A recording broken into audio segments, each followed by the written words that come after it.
So I've been given some number sequences and my job is to complete them.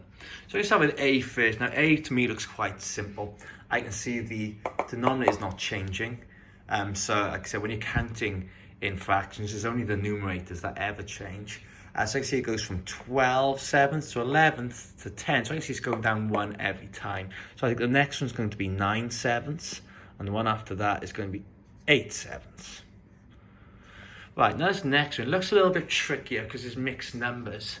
So the first one is 3 1/3, and the next one is just 3. So it must be going down, and it must be going down by 1/3 every time, because when I look next door, I've got 2 and 2/3.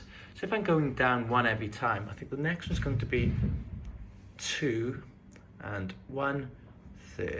And I'm going to go down a third again, so this third's just going to disappear. So the last number is just going to be 2. Right, now I'm going to have a look at C. Now C is just fractions again, so it looks quite straightforward. And I can see it's going 4, 6, 8. It's going up 2 every time. So the next one's going to be 10 11ths, and after that 12 11ths. So I finally made an improper fraction there. Right, this is definitely the trickiest. We've got D. So if we look here, we've got 12 3/5, and then we go to 13 1/5. Now, because we're going from one whole number to another, it's quite hard here to see how much the fraction's going up. So I'm going to have a look at these two. I can see I've gone from 13 1/5 to 13 4/5. So that's gone up 3.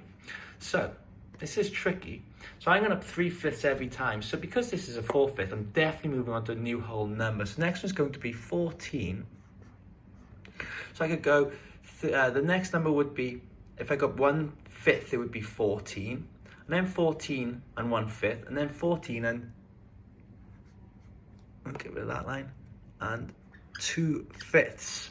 Okay, so I'm going to follow this pattern. I'm going to go by 3/5 again. Now if I go up 3/5 here, it's going to complete this. It goes to the next whole number. So the next number in the sequence is going to be a whole number, and it is 15. I hope that makes sense.